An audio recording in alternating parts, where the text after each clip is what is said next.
calling attention to the destruction of the 3 World Trade Center towers in New York City on September 11th of 2001, and a whole lot more. This is 9/11 Freefall. Hello, everybody. I'm Bernie Suarez, and I'm here with Andrew Steele. We're coming to you on the internet all around the world via NoLiesRadio.org. Just go right there, NoLiesRadio.org. We're also available on 911freefall.com, and anywhere where people support us. You can tune in any and all the time to previous shows on 911freefall.com as well as NoLiesRadio.org. Hi, everybody, and welcome to 9/11 Freefall. This is a radio show committed to 9/11 truth, and we are committed to the scientific evidence surrounding the events of September 11th. We are also committed to exposing the lie known as the official story of 9/11. And finally, we are committed to supporting and talking with and about organizations that focus on the facts and the science of 9/11, primarily an organization called Architects and Engineers for 9/11 Truth, people. This is a nonprofit organization dedicated to the pursuit of academic truth with respect to the destruction of the 3 World Trade Center towers on 9/11. I can feel the heat right now because I can tell that Andy is fired up today. Andy, how you doing today? Oh, Bernie, I'm pumped up every week. It's amazing. I can feel a change, everywhere around me, and it's something. A friend of mine once said something. I sense more than I can explain, and I can see it in people's faces. I can see it as people just talking to me in private or even out in the mainstream, out on TV. People are starting to question. They're starting to question everything, and that's a great thing. And it feels almost like a calm before a storm. And I'm not talking about some kind of violent uprising or anything like that. I'm talking about a storm that purifies, that cleans away.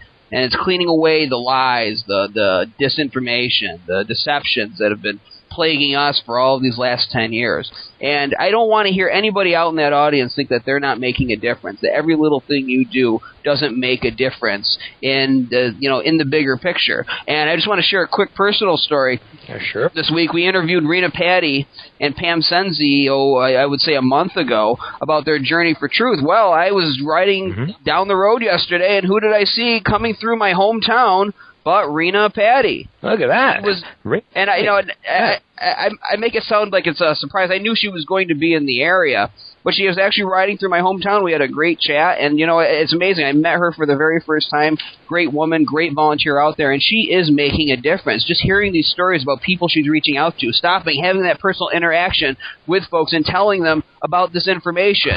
Nothing beats the personal interaction. We've talked about that so many times before. It's something I want to just stress to the audience out there. Because I talked earlier about feeling like you're not making a difference, feeling like the little things don't go far. Look at other movements. Look at movements like the abolition movement. Look how many hundreds of years that took for those many people doing things from small to big to make a difference. So you are part of something big. You are part of history. You are changing history, and you are making a difference out there. Just keep pushing along and keep fighting, folks. That's right. One person at a time, one day at a time. We're making a big difference. And with that, well, we could talk about some things that are going on. What we'll do, let's go ahead and go for our 10 seconds of silence. Let's do that now. Get that out of the way, and we'll talk about some of the things we've been talking about, Andy, the last few weeks. All right. So for our first-time listeners, what we do is we simply take 10 seconds of silence to remember the victims of 9/11, and by that I mean not just the victims that died, but the victims, all of us who have lived in this post-9/11 world. We've all been victims of this event. So with that, let's start our 10 seconds of silence starting right now.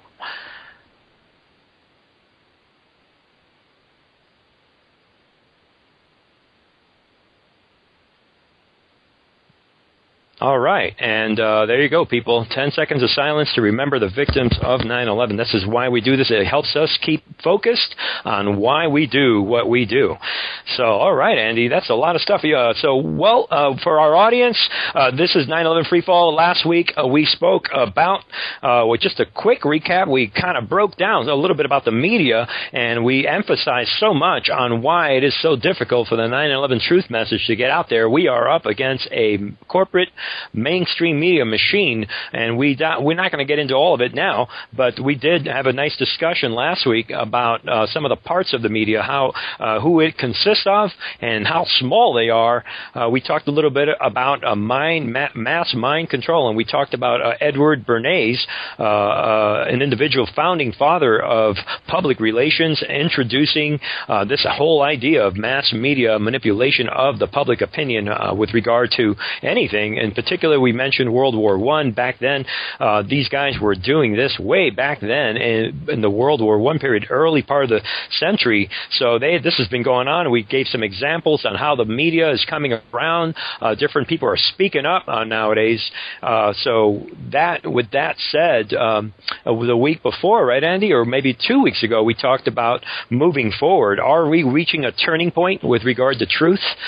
People are waking up to these facts, the evidence of what is, with regard to 9/11 and above that, and all the implications of what that means. So we want to move forward with today's show with that kind of backdrop. And again, Andy, are we reaching a turning point or not? What do you say? I know we're reaching a turning point. You talked about the media, and I'm going to get a rubber band. This is how you break bad habits. And a bad habit is saying the mainstream media, because they're really not the mainstream anymore. I mean, people are turning to shows like this one to other shows covering real news. So I'm going to get myself a little rubber band and put it on my wrist and snap it every time I catch myself saying mainstream media. More of the corporate dying media. But that example, the reason, it's dying right now, and that shows that we are reaching a turning point. And people always think that you're going to see some kind of change overnight, that you're just going to break down the wall in one fell swoop, and that's not how reality works, people. But look at how much we've come in 10 years, okay, with Experts Speak Out being so popular on PBS and so many people, with screenings across the country, and people talking about this now out in the open, realizing that, they've been living a lie for the last 10 years. So we are reaching a turning point. And like I said before, everybody out there in the listening land is part of that turning point. I'm glad you bring it up, Andy. For our listeners, go ahead and type in a website. It's called ae911truth.org, and you can read about the latest with regard to the new documentary, 9/11 Explosive Evidence, Experts Speak Out, as it has been on PBS now for some time, and it made it to the top spot. Had been, I had to double check on that, the most shared video, and as well as the most watched video, and apparently it's right back in the number one spot. It's a very interesting article on ae911truth.org right now about that. So that's some good news. You mentioned earlier about Rena, Patty, and Pam Senzi going in different directions. Pam heading towards the D.C. to the nation's capital with the truth of this documentary as well. And then you have Rena, Patty heading towards Building 7. So very exciting events. Truth activists getting busy and getting the word out. We have the Ellen Mariani story.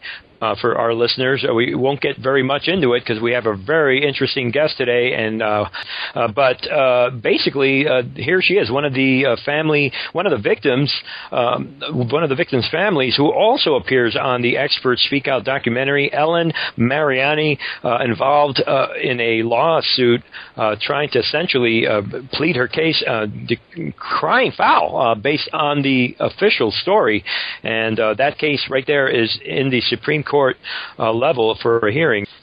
And, it turns out, Andy, we're getting to the point where there's so many events going on. In truth, we have to be short about it just to get to our guests here. So we do want to mention another event that by our listeners, if you're listening to this, and it's October 25th.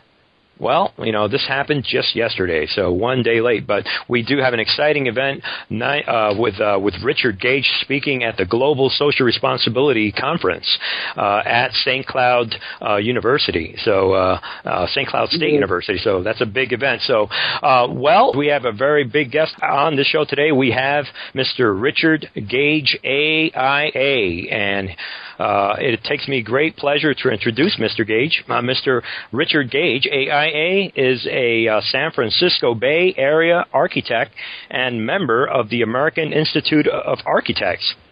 He is the founding member of Architects and Engineers for 9/11 Truth. He is an architect for over 24 years and has worked on most types of building construction, including numerous fireproof steel-framed buildings. Sound familiar? Most recently, he worked on the construction documents for a $400 million mixed-use urban project with a 1.2 million square feet of retail parking structure and 320,000 square feet of mid-rise office space. That sounds familiar, too. Altogether, with 1,200 tons of steel framing. Mr. Gage became interested in researching the destruction of the World Trade Center high-rises after hearing the startling conclusion of a reluctant 9/11 researcher, Mr. David Ray Griffin, on the radio way back in 2006, which launched his own unyielding quest for the truth about 9/11. AE911truth.org, or Architects and Engineers for 9/11 Truth, now number as far as members, more than 1,700 architects and engineers. Excuse me, they're all demanding a new investigation into the destruction of all three World Trade Center high-rise buildings on September 11th. Ladies and gentlemen, please welcome Mr. Richard Gage AIA. Hey, Richard, thank you for coming on 9/11 Freefall. How are you doing today? Good, Bernie. Thanks for having me. Hi, Andy. All right. Well, great. It's quite a pleasure, obviously, to have you on here. We obviously talk a lot about architects and engineers on this show. This show, obviously, is dedicated to the truth of the science of 9/11. So we've had amazing guests on the show. It's a pleasure to have you here today. Now, before we get into any details, any questions, now, you want to tell us about the upcoming event or, where you are now or where you're headed this week? You bet. We're heading to Minneapolis and actually St. Cloud, as you mentioned. The Global Social Responsibility Conference is in its fourth year, and they have 2,800 people.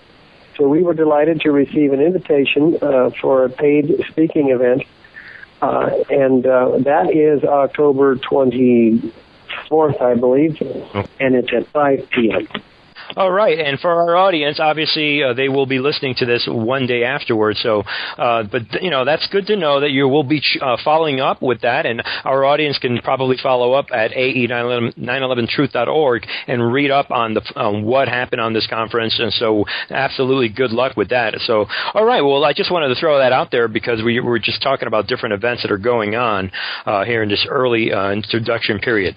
Okay, so the first thing I want to ask you, for the sake of our audience, go ahead and give us a quick, brief summary on how you got involved in the Truth Movement. Obviously, you've done a lot. So, on September 11th, were you watching on TV when those buildings came down, and what was your first reaction? Well, I would have to say that, I was watching, and my reaction was more like shock. I think most of us who didn't know what was going on. We were quite concerned when we realized there was a pattern of two planes, and we all knew we were under attack, and then there looked like there was another couple of planes and all kinds of rumors. So we're in a state of panic, maybe not literally panic, but as a nation, certainly something approaching that. And we want answers. When those buildings came down, I'd never seen high-rises come down, so I didn't know how they were supposed to come down. We've never had any come down by fire before, so who knows how they might come down. A lot of people looked at those buildings coming down and realized that this was not a gravitational collapse. The lateral distribution of debris and highly expanding pyroclastic dust clouds, smoke clouds, and laterally ejecting debris obviously doesn't look like a gravitational collapse, but we hadn't seen one. So who knows? Then the experts came out right away and told us, hey, this is a pancaking collapse, and most people I guess including myself, just kind of went along with it because we didn't hear any other theories in the media for an awful long time. In fact, until 6 years later, I was driving my car back to the office from a job site visit, and I heard on Bonnie Faulkner's show, Guns and Butter, out here, and the KPFA, I think it is, in Berkeley.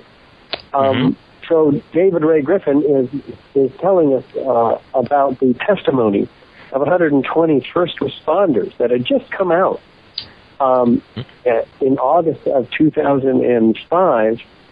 They were talking about hearing explosions and being in buildings which were exploding and seeing flashes of light at the onset of the destruction of both towers. And there was 118 of these, and not one of them appeared in the 9/11 Commission report or the subsequent NIST report. And this is quite alarming to me, and all of this other evidence that you had mentioned that we're going to be talking about today. I realized that I had to find out if what he was saying is true. So I researched it, and fortunately, it turned out to be true because it was easily verifiable. This is scientific forensic evidence that anybody can really understand. I found a PowerPoint by Stephen Jones, and I took it. He's one of the early researchers, scientists on this subject, and had found evidence for incendiaries in the dust. I had taken this PowerPoint that he had and put together a slideshow for the architects in my office, 15 of them, and they thought I was nuts up until that point. But I forced them to come into the conference room because I had pizza and salad there, and so they came, and they ended up all agreeing with me to the last man. 15 altogether. 14 of them signed my petition after that. The 15th was my boss, and he was Middle Eastern, so he didn't want to sign petitions about 9/11. That's an amazing story. So you actually take this over to your coworkers, and sure enough, most 15 people agree. And so now this, when did you decide? All right. So you listened to what a lot of us heard, and what you have David Ray Griffin talking about all this, and you're overwhelmed. And so by now, with Architects and Engineers was started. How soon afterwards? There was Scholars for 9/11 Truth, and I'm going, well, my God, these are buildings and not just little buildings. These are high-rises. Where are the architects? Where are the engineers? So it became obvious that somebody had to do something. It might as well be me. I was shocked that I was like, just little old me, average architect, right? I had to go out and talk to them. And almost every architect, as I mentioned, it was quite easy. Once you show this evidence to people, if they have half of an open mind, they get it immediately. And now we have 1,700 architects and engineers signed on to our petition demanding of Congress a new investigation, a real investigation, one that is unimpeachable. It uses immunity to bring forth witnesses and makes their testimony under oath. And we want to remind our audience, and Andy and I have spoken about this, and people have thrown out questions all the time. Well, why aren't there more architects and engineers that have signed that petition? And we want to remind our audience, these individuals, brave individuals, these 1,700-plus architects and engineers that have signed that petition have also risked their jobs, their just security. It's easy to get fired once people know that you're not on board with the government version of a story. So these are very brave people, and a lot of people agree with the 9/11 Truth message, but may not sign a petition out of fear. So we just want to throw that out there. Yeah, and I just also want to ask you, Richard, because you say very casually, nobody's doing anything about it. It might as well be me. And Bernie's talking about about people signing the petition and what they have to go through.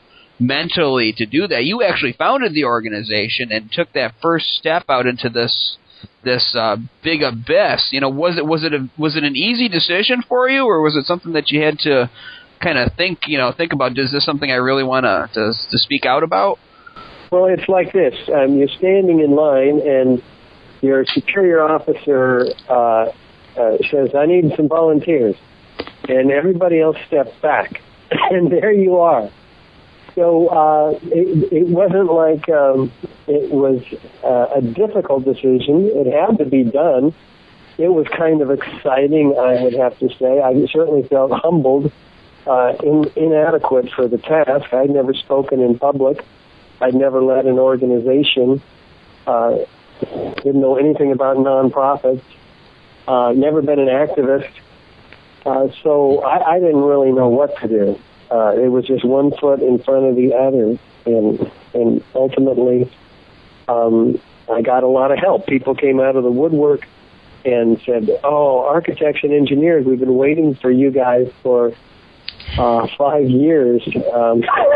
It's like there were people right away, activists out here screaming from the hilltops.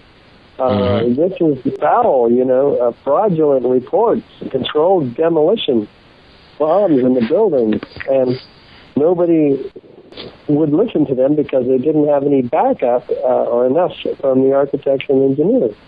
And Richard, obviously a lot of us appreciate that effort, and is certainly at this point a historic effort, no doubt, to bring this message.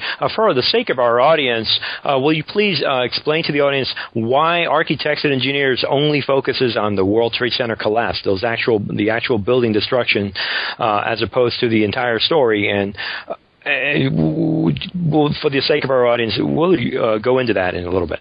Yeah, well, as architects and engineers, we have certain credibility relative to buildings and technical things.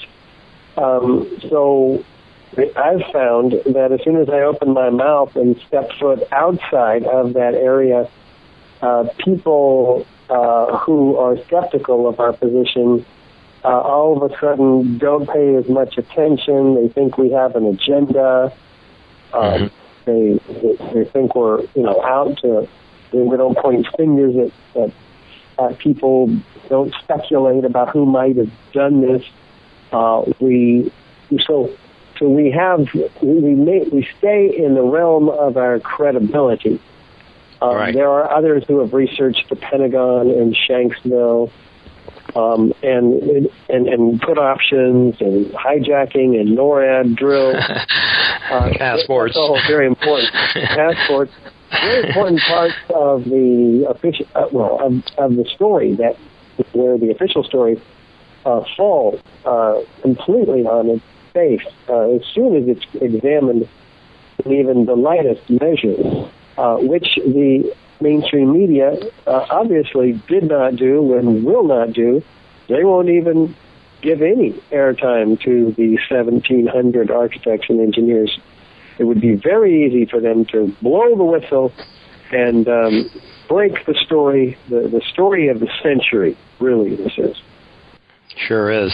Absolutely. And, it seems like the media, there are elements of the media the very first day, on the day of the event, Andy and I talk about all the time, different voices in the media telling the truth.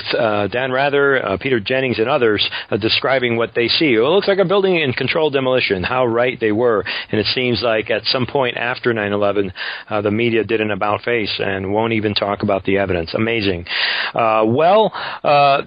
As far as for the sake of our audience, and also we're talking with right here with Richard Gage AIA, founder of Architects and Engineers for 9/11 Truth, an organization that has put out several documentaries, presentations that are all available, by the way, on ae911truth.org, and I'm sure Richard can tell us more about it, but one is Blueprint for Truth, just laying out the scientific method and all the evidence.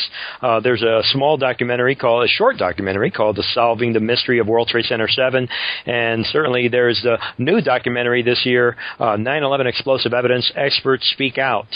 Richard, did I leave any documentaries out? Those are the big three.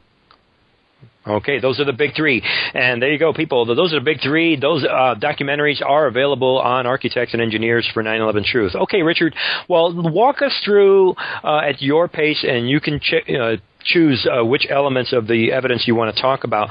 Talk about the evidence a little bit. I know there's a lot you want to talk about, maybe with World Trade Center 7 as well as Towers 1 and 2. The behavior of the building, what kind of clinches it for the audience listening in terms of the physics and the architect and engineering of these buildings and the whole collapse thing.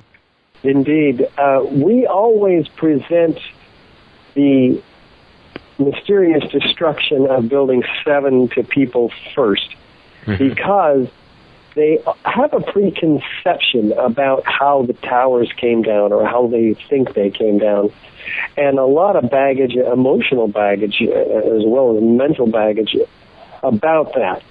So we take them off center first, and it's really important because you gain the upper hand with the audience, with people new to this information, with the discussion of Building 7. I mean, here's a 47-story skyscraper. Picture this. All of a sudden, in the afternoon, had a few small fires in it, and a tiny bit of damage that missed the National Institute of Standards and Technology, who was tasked with explaining these 3 high-rise collapses.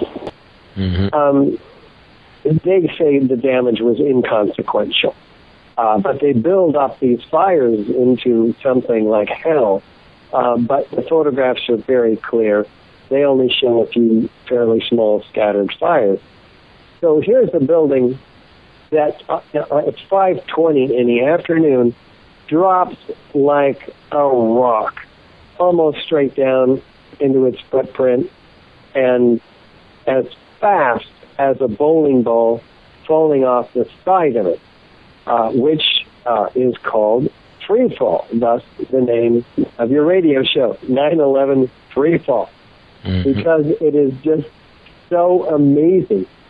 The only way that a building can go from a 40,000-ton structural steel system that's 3 times stronger than it needed to be to hold this building up. The only way that it can go from that state to a state of complete disassembly, falling like a house of cards into a pile just 4 stories tall or so, is if all of its structural members are severed virtually simultaneously on each floor, and then synchronistically timed floor by floor. And I'm talking within a fraction of a second of each other. These columns are taken out. That's the only way it can drop symmetrically. That's the only way it can drop at free fall as fast as that bowling ball. So this people get this intuitively. That's the other reason we start with this building, in addition to the other evidence that we find in the pile, for instance, and the foreknowledge, which I'll share, that people had about that this building was going to come down. Then they see it and they go, "Oh, I've seen that before." And in fact, that's what we say. "Have you seen this before?" And they go, "Oh, yeah, like the old hotels in Las Vegas where they blow them up." Yeah. Well, we have a video of Building 7 going down right next to a series of known controlled demolitions. And there is no difference between them. They both drop like a rock. They both drop symmetrically and at free fall. And everybody gets it. And then we say, well, wait.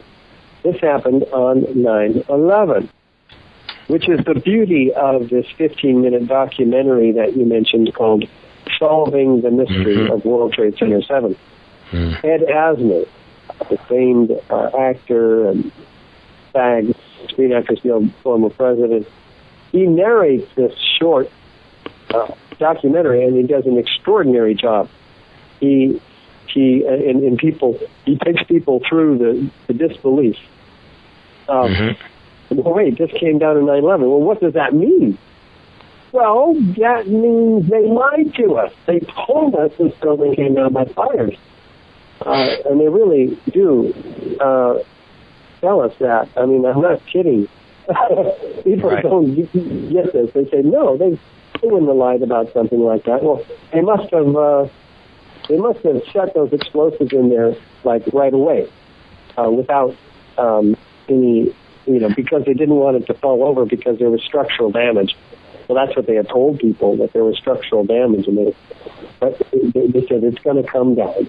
They told some people, we're going to bring it down. In fact, there's mysterious construction workers walking away from Building 7, looking straight into the camera after hearing explosions and saying, the building's coming down, it's going to blow up. Absolutely. Yeah, that's what they said. We played on this show, Richard, a few weeks ago, Andy and I, the audio tape here playing for the audience with the voice saying that building's going to blow up. We're absolutely with you.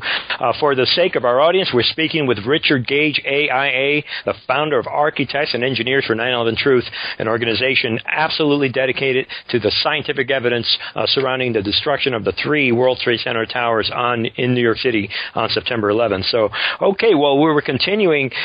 So with Building 7, the overwhelming evidence, a lot of us call it the smoking gun. Obviously, none of us believe the official story, which says that, column 79 came down and the building imploded on its own as a result of office fires. Anything else you want to say about Building 7 before you get into the 2 other towers, the North and South Towers? Well, yes. The BBC announces the collapse of this building miraculously 20 minutes before it actually happened.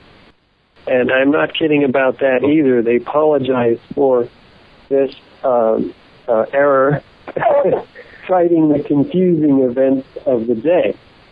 But I don't believe that would make them psychic, nor would CNN be promoted to being psychic by announcing it at 11:07 that morning, the collapse of a 50-story building. There was no other buildings that collapsed besides this building, which didn't come down until 5:20 that afternoon, and the Twin Towers, which had already collapsed, both of them. Unbelievable. So those aren't 50-story buildings. Those are 110-story buildings. So that's pretty extraordinary. And what FEMA did the original report on this building is they found in the steel that it had been partially evaporated, the ends of some of these steel beams. They found that the steel looked like Swiss cheese. It was melted. They found that molten iron attacked the steel. They found that hot sulfur attacked the steel. They had no explanation whatsoever for where the sulfur or the molten iron came from. Well, sulfur and molten iron come from thermate, actually. Sulfur is added to thermite to become thermate. It cuts through steel like a hot knife through butter. So we have the evidence of incendiaries, which in this case issue molten iron at 4,000 degrees Fahrenheit, which can easily melt steel. Fires cannot melt steel, nor can jet fuel melt steel. Steel requires 2,800 degrees to be able to begin to be melted. So fires are only half that temperature. So all this evidence works very cleanly together, thanks to FEMA and others for preserving this evidence for us, but it was thrown out of the NIST report, presumably as part of a cover-up, which we're alleging. Right. There it is, people. Unbelievable.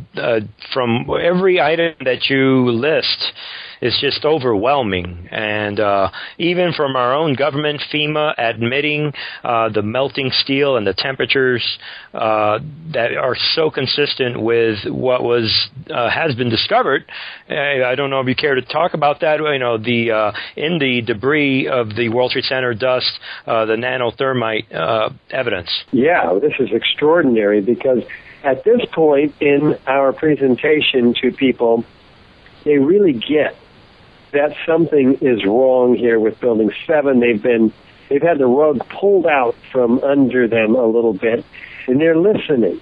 And so when we get to the Twin Towers, we actually start with the behavior of the buildings also, which, contrary to Building 7, are a very explosive event versus the implosion, which is a classic controlled demolition of World Trade Center 7.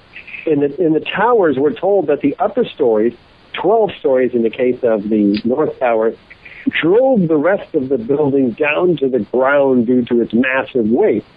But what we see very, very clearly in the videos is that this upper section is itself being destroyed, very much like an implosion at first. In the first 4 seconds, the upper story is completely gone. And it falls, if you will, collapses, telescopes into itself, into a mass of disassembled structural components and pulverized concrete in just 4 seconds. After that, what we begin to see is this massive series of explosions hurling 4-ton perimeter wall units, the structural steel framing section, up to 600 feet away in a diameter of 1,400 feet around each of these buildings. That's massive debris distribution.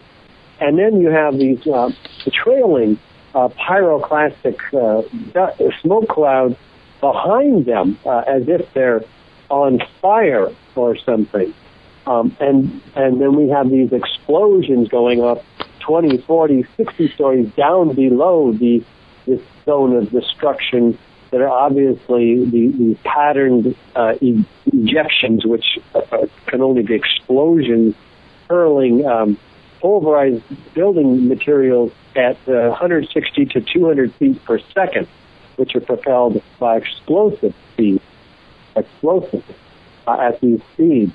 And so this occurs all the way down the building, and it's very consistent with what Dr. Griffin was quoting from these 118 first responders, who said it's like a belt all the way around the building, an explosion, pop, pop, pop, just like a belt, just like a controlled demolition. Yeah, pretty amazing. Wow, that's one thing after another. Here you are describing the behavior of the buildings, 160 to 200 feet per second. We talked with David Chandler about that. Unbelievable evidence. All these years, this evidence being put out, what has been the reaction? What can you tell the audience about what the reaction from NIST, the National Institute of Standards and Technology, how have they responded to this overwhelming evidence? Well, they don't. They simply hand wave, and they have some FAQs on their website, which, because everybody's asking them, these look like controlled demolitions, there's all this evidence, and they just go, oh, no, can't be. So they do everything they can to try to weasel out of this. They describe the explosions that people were hearing as floors falling on one another, but those floors were being blown up. You can see that there's 90,000 tons of pulverized concrete in midair before any of the kinetic energy of this so-called gravitational collapse has developed. All the concrete's being turned into dust, along with most of the office contents, the people. There's over 6,000 pieces of bodies that are found. There's only 300 whole bodies. 1,147 people there's no trace of whatsoever, even though they found it was 6,000 pieces of bodies small enough to fit into a test tube. There's 1,147 bodies, people that they have absolutely no trace of. We're talking about being vaporized. Wow. And 700 bone fragments found on top of the adjacent Deutsche Bank building, the skyscraper next door, small enough, they're less than half an inch long. I mean, I'm trying to figure out how you get that many explosives packed next to all those people to turn their bones that small. I mean, this is really an extraordinary series of explosions. No file cabinets survived. There's just a small piece of one. It's the only one they found. And we're talking about literally, I mean, and we've seen video of firefighters talking about this after the 9/11 rescue effort and all that, how they just couldn't find anything. We're talking about literally everything in this building is pulverized, correct? Not everything. The steel sections are laying at the bottom, and we do have some evidence of some thermite cuts. We have more evidence of damaged column ends where they appear to have busted the welds on the core columns with concussive blasts, which cause deep red oxidation at the ends of the columns. It's more of a mystery, actually, how exactly the materials that we find in the World Trade Center dust were used to attack the steel structure. But we do find those materials, and they are forms of thermite and a very high-tech thermite called nanothermite. Right. This is a series of small red-gray chips, hundreds of them found in all 4 samples that this international team of scientists led by Neil Tarrant in Copenhagen had found independently. And these samples all have the same small, curious red-gray chips, red on one side, gray on the other. And the red side is in turn composed of extremely small particles of iron oxide and aluminum powder that are obviously the ingredients of thermite, first of all, but they're so intimately mixed and they're so small, they're 1,000 times smaller than the human hair. They are, wow. It's a nano scale. This is extremely sophisticated material, not made in a cave in Afghanistan. These are only manufactured in the most sophisticated defense contracting laboratories, which might give us a source of investigation, but the NIST investigators were themselves run by these defense contractors who, in fact, developed the nanothermite. Foreman Williams is one example. There are many others in our longer presentation that we give in our DVD, 9/11 Blueprint for Truth, where we lay all this out in 2 hours. We've got a lot of interesting facts about these individuals. So it appears that they put the fox in charge of the hen house here. Wow. And I must say that documentary, the 9/11 Blueprint for Truth, it is just better than it comes across. It's so informative. It's unbelievable how easily and how meticulously the evidence is laid out using the guideline known as the scientific method. We opened up this show, Andy and I did several months ago, right, Andy? Quite a bit. We've almost done nearly 20 shows here altogether, and we started by talking about the scientific method. So for our audience, the Blueprint for Truth can be found in the Architects and Engineers webpage, and that is a highly recommended documentary. So also, for the sake of our audience, we are talking about nanothermite, and we're going to let Richard continue to talk about this. This is a material that was found in the dust of the World Trade Center, and it has all kinds of properties. Now, Richard, for our audience, maybe you could explain that again. Now, we have regular thermite that's out there, and it can do what it does. But this nanothermite that you're talking about, it is a military-grade, you're saying, a military-grade thermite, and is that much smaller. Because it is so small, it actually can produce temperatures even hotter, and it reacts a lot quicker, isn't it? Well, it does react quicker, and it reacts more explosively because of the small surface area of these nanoparticles. When the chemical reaction takes place, the surface area volume is huge because the particles are small. So the chemical reaction is virtually instantaneous. And I don't know about its ultimate heat. It's probably no more than 4,000 degrees, just like regular thermite, which is made of much larger particles of iron oxide, which is basically rust and aluminum. And it takes a high temperature to get these started, first of all. But what happens when they do ignite is that they create thousands in a small experiment, thousands of small iron just flies everywhere. It's molten iron, and because of the charge, these iron droplets are dispersed into droplets, which, as you know, when you spray a spray bottle, you have very small, almost to the naked eye, droplets, and they're spherical. And that's what these are, the spherical droplets, and they are the exact same droplets with the exact same signature found in all the World Trade Center dust by the USGS, U.S. Geological Survey, in their toxicological studies of this dust.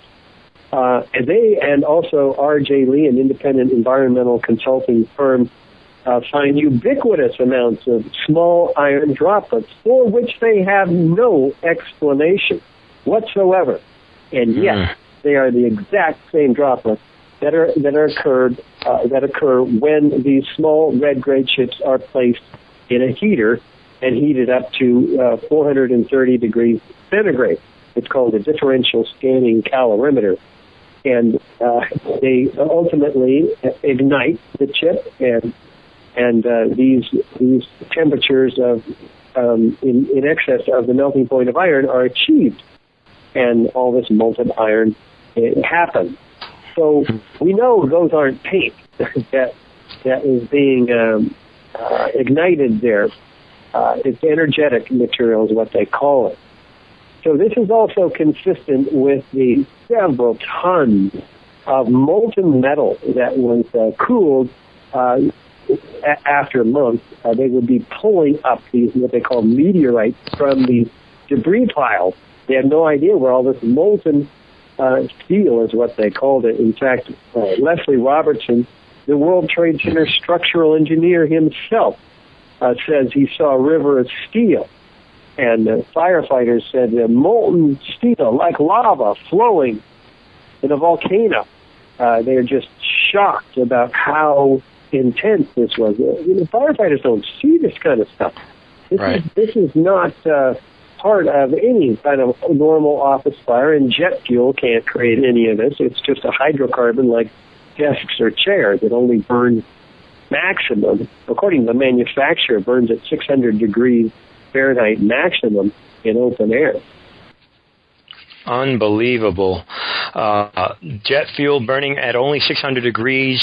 We're talking about a river of steel, and we're talking about these tiny iron microspheres, like a little tiny spray, that with hard evidence of the temperatures that were reached, and we're talking about thermite chips.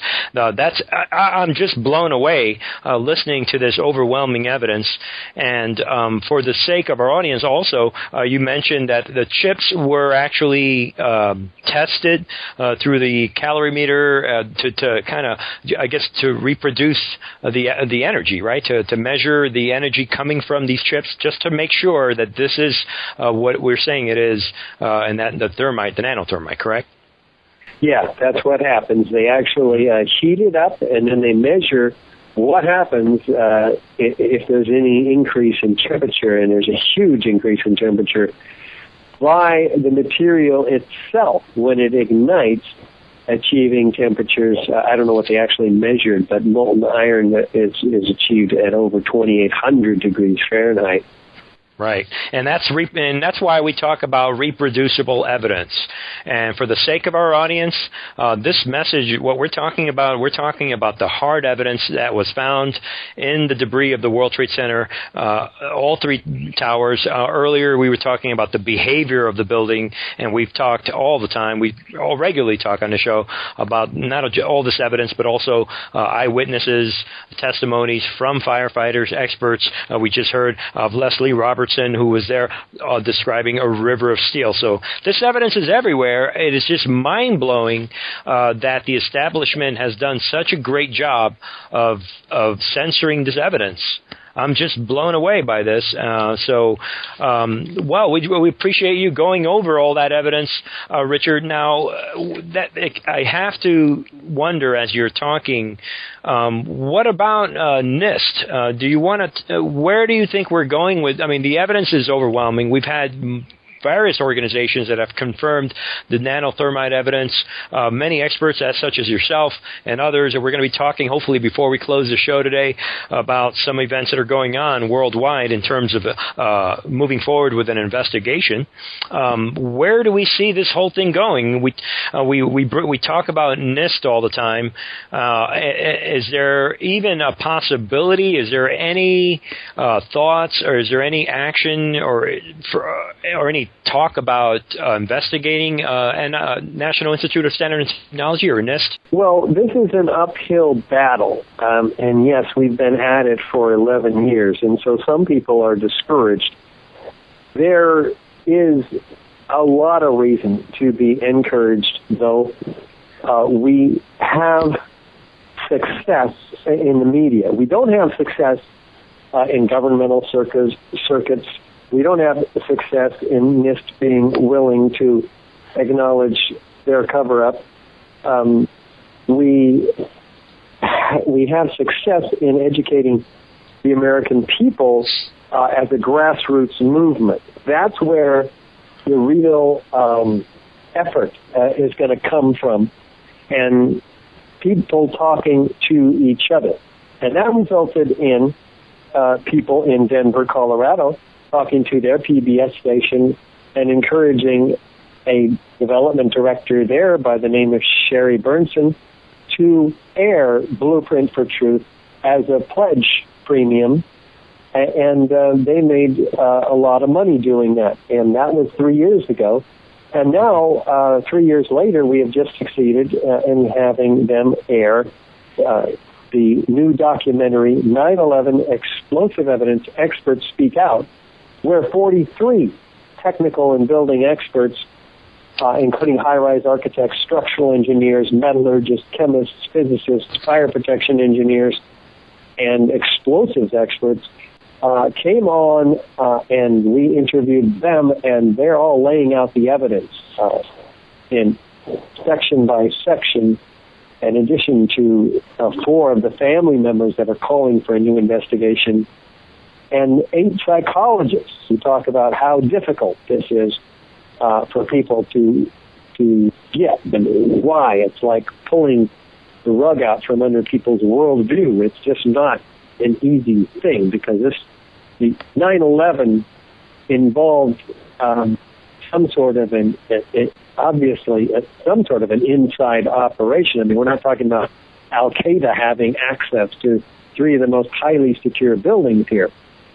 So the psychologists are very instrumental in helping us understand why people we're talking to are so resistant, and it helps them as well overcome their resistance. And we all have remaining resistance to believing it. It's almost unbelievable, right? It's so evil. Who could have been responsible for these dastardly acts, murdering 3,000 people, presumably to get into war in Afghanistan and Iraq under false pretenses, and to remove our civil liberties, due process, which have been negated by the Patriot Act, the Military Commissions Act, the National Defense Authorization Act, where any of us can be arrested and held without being charged, without a right to a trial or a lawyer, even be tortured. This is in America. So this is an amazing set of conditions we find ourselves in today, all as a result of a massive lie, a scam, a setup where we were all deceived. And so this is very, very difficult to make progress with, because it's very easy for those to call us conspiracy theorists when to suit their aims of just not having to deal with it themselves or to actively cover it up for those who are actively in the know and trying to shut this down. Nevertheless, we succeeded on PBS as a result of Sherry airing us our documentary in Denver and throughout Colorado.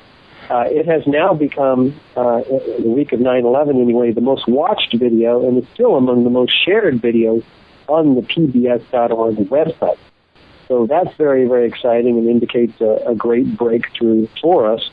On November 19th, I will be testifying at an international crimes tribunal in Malaysia under the auspices of the Perdana Global Peace Foundation from the 21-year foreign minister of Malaysia, the former foreign minister who runs this foundation and who is collecting evidence on 9/11 at a pre-hearing commission.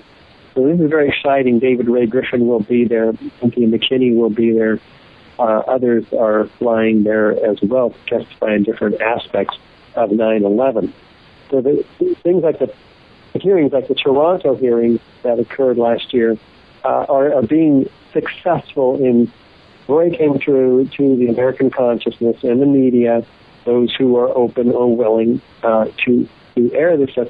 It is coming out piece by piece in greater measure. Now, Richard, I want to ask you, though, because you talk about how people are, it's coming out to the American people, it's coming out to the public, and you talk about these great strides that are happening in other countries. Other countries doing the jobs that our government should be doing. You doing the job that officials in our government should be doing.